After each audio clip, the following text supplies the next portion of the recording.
Senhores deputados, senhoras deputadas, mais uma vez me dirijo a essa sessão plenária, desta feita para falar de dois personagens da República, presidente.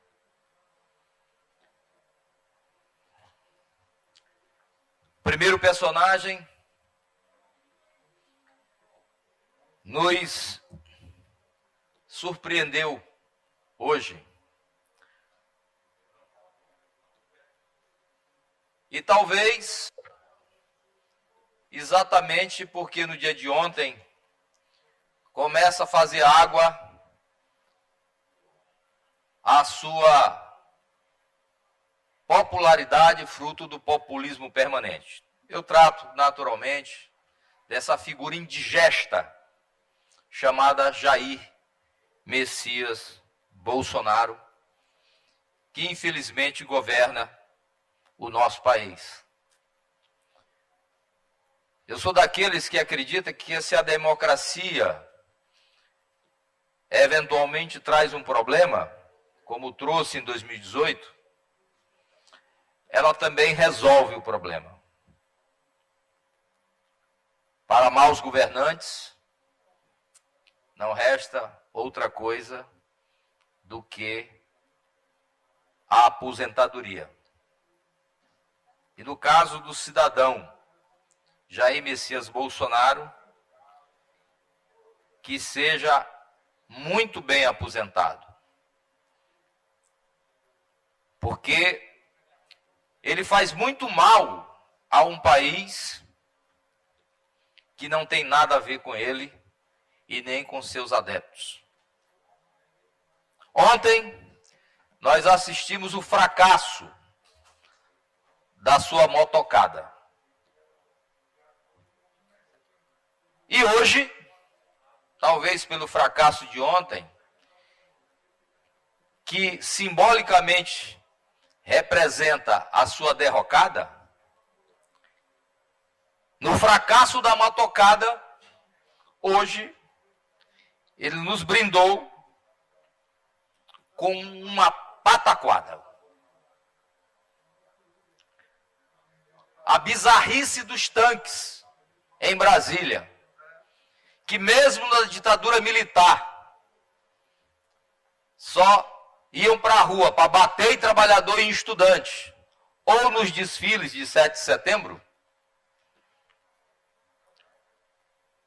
mas num simples ato de divergência, discordância e de intimidação contra o Congresso, porque aqueles tanques, canhão em riste, em Brasília, não tem outro objetivo que não seja intimidar o Congresso Nacional.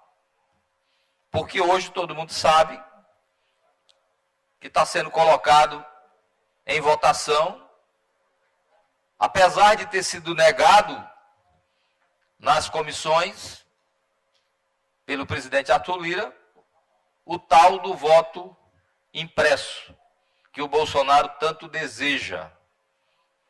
Porque ele não passa de um imitador barato, de alguém que os Estados Unidos da América já deu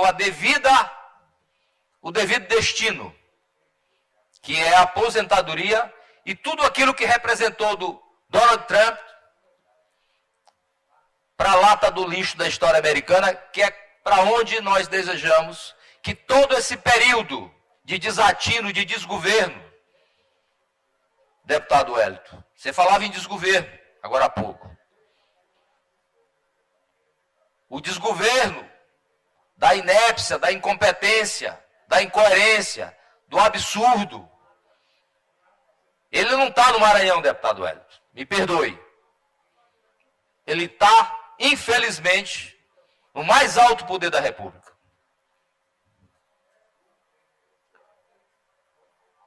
O Bolsonaro, ele testa diariamente a nossa paciência, ele testa diariamente os poderes constituídos do país, ele testa diariamente o Estado democrático de direito.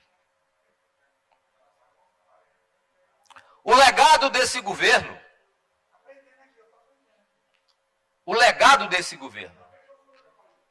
é o desemprego. O legado desse governo é o Brasil de volta ao mapa da fome. O legado desse governo são 22 milhões de desempregados. O legado desse governo Bolsonaro é o salário achatado, com o congelamento de 20%.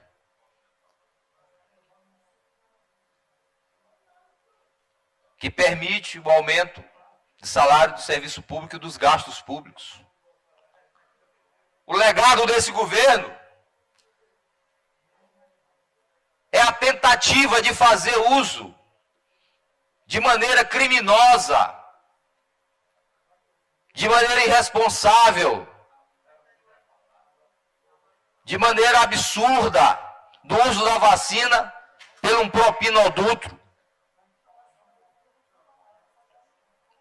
na tentativa que fez, que ele foi descoberto com a mão na cubuca e teve que recuar. O legado desse governo, pela ausência de política pública de saúde, por 3 ministros da saúde, num espaço de tempo de 3 anos, praticamente um ministro por ano, numa pasta importantíssima que tem que ter planejamento, tem que ter previsibilidade. O legado desse governo Bolsonaro são os 560 mil mortos até semana passada. Esse é o legado desse governo. O legado desse governo, finalmente, para falar de Bolsonaro, e não resta falar que não seja com indignação, são as rachadinhas da família. Casa de pai, escola de filho. Ele já fazia das suas com a moça do açaí. E, obviamente, ensinou isso ao vereador, ao deputado e ao senador. Com a sua mágica fábrica de chocolate, que lhe rende dinheiro suficiente, com uma única loja, recursos para comprar uma mansão de 6 milhões em Brasília. Esse é o legado desse governo Bolsonaro. E o principal legado dele, porque eu não vou falar da educação, eu não vou falar da infraestrutura, as MAs do Maranhão, deputado Wellington, são infinitamente melhores que as BRs do Bolsonaro. E eu falo isso de cadeira de quem percorre esse estado de norte a sul, de leste a oeste. O principal legado desse governo é a ameaça permanente à democracia. Permanentemente ameaçando o Estado democrático de direito do Brasil. Não passará, Bolsonaro. Muito mais cedo do que você possa imaginar, a sociedade brasileira nas ruas, as instituições constituídas, a democracia, há de dar fim à sua sana genocida, à sua sana de miséria que submete o povo brasileiro. Você conseguiu transformar um país que está entre os 10 países mais ricos do mundo, de povo pobre, infelizmente, naquilo que você dizia que gostaria de fazer. O Brasil virou um pária da nação, um pária de todas as nações do mundo. Você conseguiu. Mas ao falar com indignação desse personagem na história da República Brasileira, eu quero falar também de outro personagem. Em 2002, a esperança vencia o medo. Em 2022, a esperança há de vencer o fascismo que hoje a gente vivencia no país, há de vencer o autoritarismo exposto nos tanques nas ruas em Brasília, há de vencer o negacionismo à educação, o negacionismo à democracia, o negacionismo à ciência, todo o negacionismo cultural, dos direitos das minorias que o atual governo representa. A esperança em 2022 há de vencer tudo isso. A esperança do que falo, senhoras deputadas, telespectadores da TV Assembleia, ouvintes da Rádio Assembleia. A esperança que vos falo nos dará o prazer de estar conosco no próximo dia 19 e no dia 20. Essa esperança que falo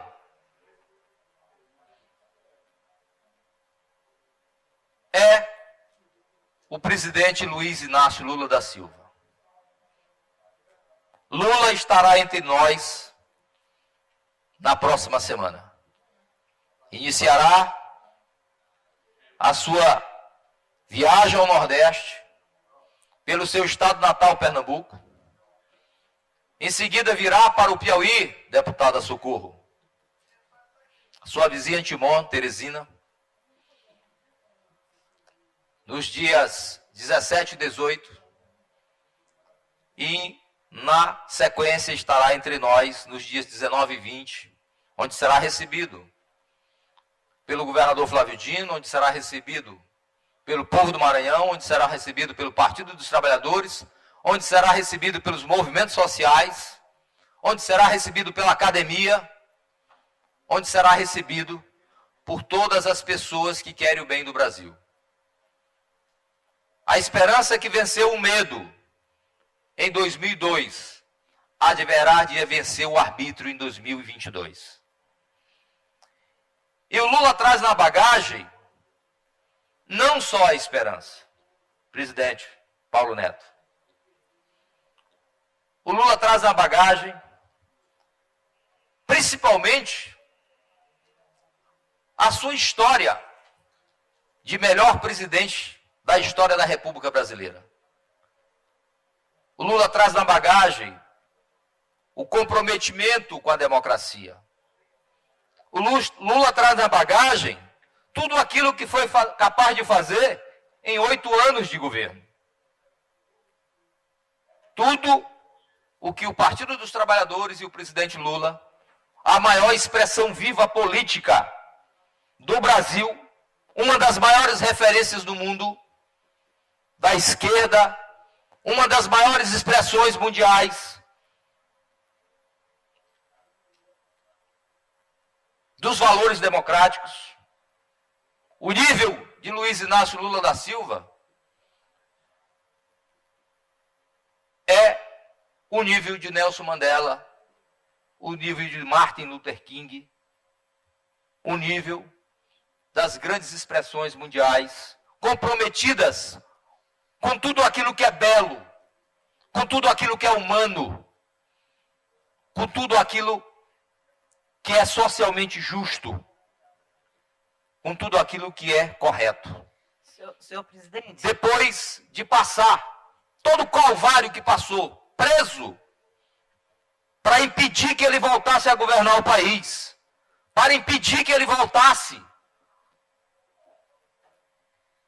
ao Palácio do Planalto, 2 anos depois, 3 anos depois desse calvário, todos os 15 processos contra o presidente Lula foram devido arquivados, sem prova, porque não tinha prova de nada do que aquele cidadão que não merece esse nome, o Fernando Moro, o acusava. Um juiz, Sérgio Moro, um juiz parcial, um juiz inadequado, um juiz que vestiu a camisa partidária para tirar da disputa o presidente Lula, para botar o Brasil nesse buraco que eles enfiaram. Senhor deputado, senhor me Pois não, permite- deputada me Socorro. permite um segundo? Permito, com certeza. Senhor presidente, aí permite? Eu quero aproveitar esse momento, deputado, para, dentro da sua fala, fazer um testemunho aqui. Eu fui prefeita municipal do município de Timon. Nossa gestão pôde vivenciar todo esse sentimento nacionalista, humanista, altruísta, social, de resgate da pobreza na gestão do presidente Lula. A exemplo disso, eu posso dizer para o senhor e testemunhar que só na cidade de Timon, que é uma cidade de 170 mil habitantes hoje, foram construídas 8.000 casas populares no programa Minha Casa Minha Vida, entregues na chave. E, para mim, isso é o grande testemunho da preocupação com a pessoa, com o trabalhador, com a família, que a gestão do presidente Lula trouxe ao nosso país. Dar a casa própria, a segurança, a tranquilidade, acima de tudo, a garantia da geração de empregos. Cada casa dessa, no mínimo, trabalhou 3, 4 pessoas. Pedreiro, marceneiro, eletricista, né? O ajudante. E a economia? Quanto cresceu a economia? Venda dos insumos, dos produtos, circulou dinheiro. Com esse meu testemunho, e eu poderia dar aqui muitos outros, como, por exemplo, a escola que nós chamávamos antigamente de escola técnica, que hoje são os IFMAs, né? Que trouxe a tecnologia, o conhecimento e uma nova realidade com agregação de valores muito grande para a juventude.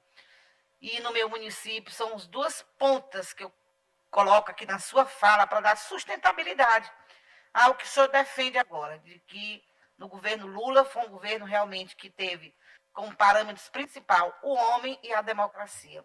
Então, eu faço esse registro com muito orgulho, com muita alegria, para dizer de que foi um tempo que, através da minha cidade, eu vi a geração de emprego, renda circulando e as políticas sociais acontecendo. Muito obrigada, senhor deputado. Muito obrigado também pela parte, deputada Socorro Joaquim. E a senhora encarna uma síntese do que foi aquele período. A senhora é uma mulher e a senhora sabe que no governo do presidente Lula, as políticas afirmativas para a mulher aconteceram. A mulher tinha até ministério específico para discutir a sua política. A senhora dá um testemunho como prefeita. Eu não conheço na história da República período mais frutuoso, mais primoroso, em que as prefeituras e os prefeitos foram parceiros do Palácio do Planalto. O presidente Lula fazia anualmente conferências com os prefeitos, discutia a pauta municipalista, devolvia isso na forma de políticas públicas concretas. A senhora fala na condição também de deputada, quando fala de democracia, quando reconhece que esses valores, com o Estado Democrático de Direito, os valores que sustentam a República, no período talvez não com certeza, mais longo de nossa experiência democrática. É o período mais longo que nós vivemos de experiência democrática, de tantos sobressaltos que tivemos desde o Império à República Velha, até a nova República, até chegarmos no momento que vivemos, no momento contemporâneo. A senhora, portanto, deputada, é a síntese daquele momento. A sua fala, ela é emblemática.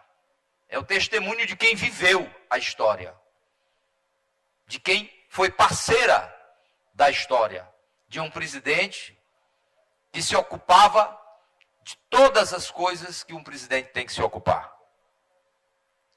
com a responsabilidade que tem ao assumir um cargo daquele. A senhora falou do Minha Casa Minha Vida, a senhora falou do IFMA. A realidade do Maranhão, e não é diferente da realidade do país, a partir daquele programa Minha Casa Minha Vida, mudou. São milhões de brasileiros atendidos por esse programa. Milhões, não são milhares, são milhões. Detalhe, não só os trabalhadores da zona urbana, deputado Paulo Neto, mas também os trabalhadores da zona rural. O presidente Lula é responsável, praticamente, pela erradicação das casas de taipa no Maranhão. O governador Flávio Dino é responsável pelas escolas de taipa, mas o governo do presidente Lula foi responsável, praticamente, pela erradicação das casas de taipa no Maranhão, com o programa rural, o PNHR, que tão bem ele conduziu. Mas se a gente for falar do presidente Lula, do seu legado, tem muita coisa para dizer. A deputada citou o IFMA. Haviam apenas 3, deputada. Apenas 3. Hoje, se eu não estiver enganado, são 31. Espalhados, não só 3, detalhe, deputado Paulo Neto. 3, 1 em Imperatriz e 2 em São Luís. O período Lula dotou o Maranhão em todas as cidades macro-regionais, as cidades polos, de um Instituto Federal. O presidente Lula praticamente aposentou a lamparina no Nordeste, no Norte e, obviamente, no nosso estado do Maranhão. O Luz para Todos chegou em todos os lugares, inclusive ilhas, lugares ermos. O Luz para Todos, de uma hora para outra, transformou a vida das pessoas. Porque não era só a energia, deputado Paulo Neto, que chegava. A energia propiciava a produção, a casa de farinha, que era na mão. Eu, quando menino, filho de lavradora que fui, neto de lavradora que fui, minha avó fez roça até os 96 anos de idade. E quantas vezes eu não ia ralar mandioca, ajudando ali na mão, para rodar o catitu. Quantas vezes não fiz isso? A prensa era com pedra e com os pés da gente. A farinha a gente era também como ainda tem hoje em alguns lugares, o uso da mão para mexer a farinha. Hoje tudo é maquinizado. O que permitiu isso? O Luz para Todos.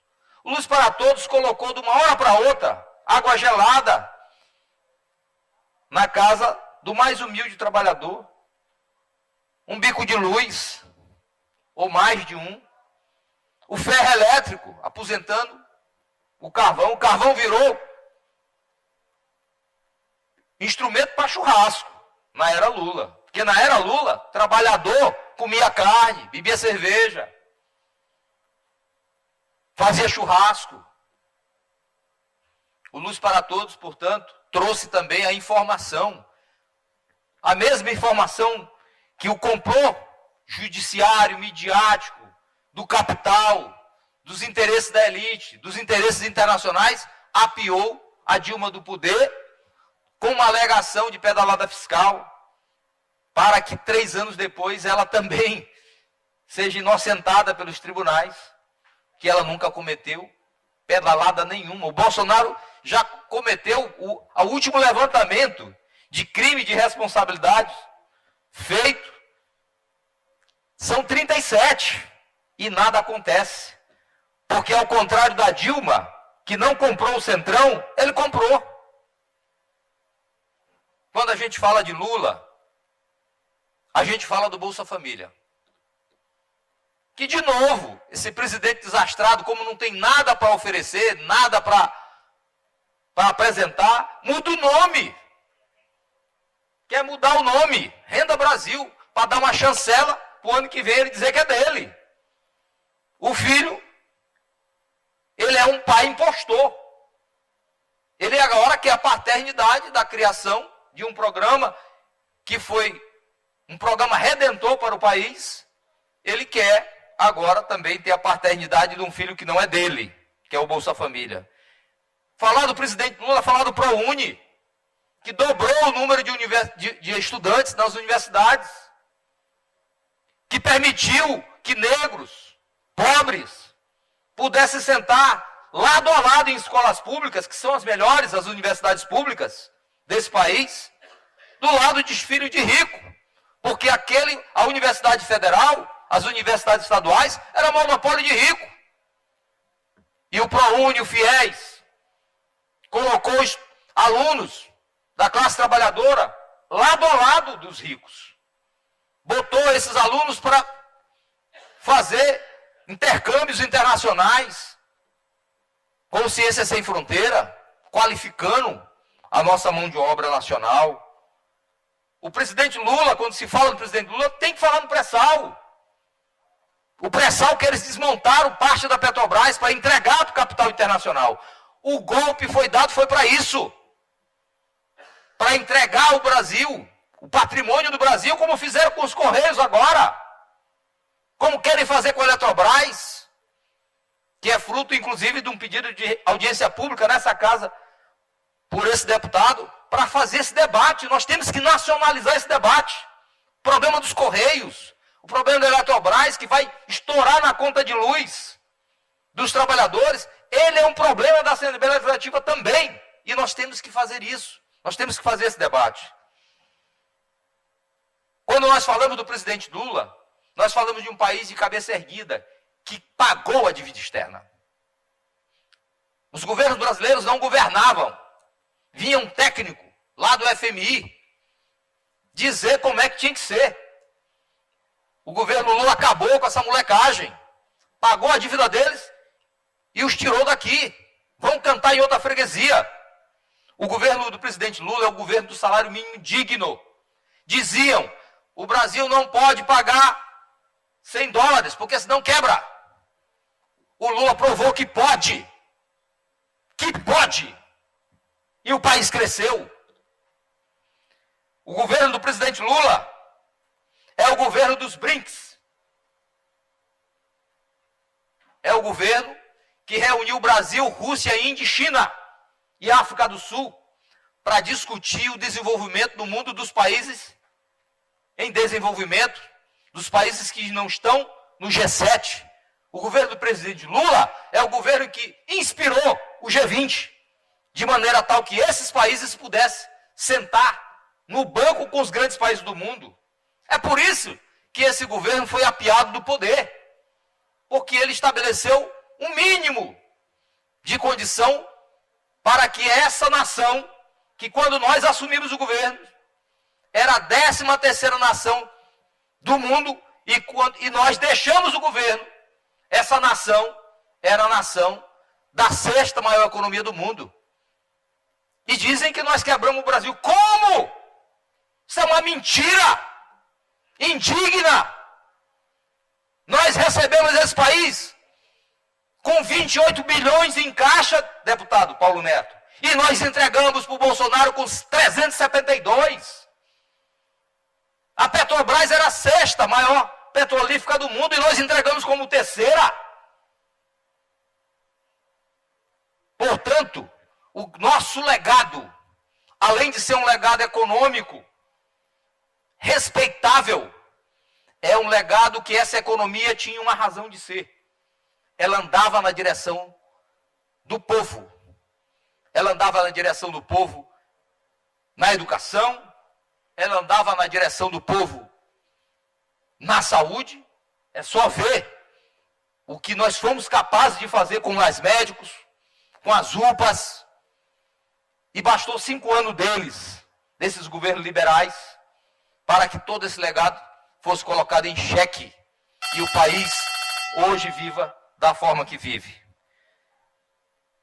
Portanto, na próxima semana, presidente Paulo Neto, nós iremos receber no Maranhão com muito orgulho, com muita alegria, o maior presidente da história desse país. A esperança que venceu o medo vai ser a mesma esperança que irá derrotar o arbítrio. A esperança que vai voltar a respirar os ares de democracia que o Brasil precisa, como nação independente e soberana. Seja bem-vindo, Luiz Inácio Lula da Silva, ao Maranhão. E eu tenho muito orgulho de carregar no meu nome, desde 2018, o nome Lula. O Luiz é meu, o Henrique é meu, o Silva também. Me chamo Luiz, me chamo Henrique, me chamo Silva de Souza. Um filho de um pedreiro, de uma sertaneja, de uma cearense que veio fugida da cerca de 15, minha avó, de uma negra quilombola, mãe do meu pai, também filho de quilombola, e o Lula também, presidente Paulo Neto, porque era um dos apelidos de criança que tinha. Mas não foi por isso que adotei o nome do Lula em 2018. Anotei o nome do Lula pela convicção que tinha de celebrar, pela convicção que tenho de respeito ao maior presidente da história que esse país já teve. Muito obrigado, presidente, pela tolerância. Seja bem-vindo, Luiz Inácio Lula da Silva.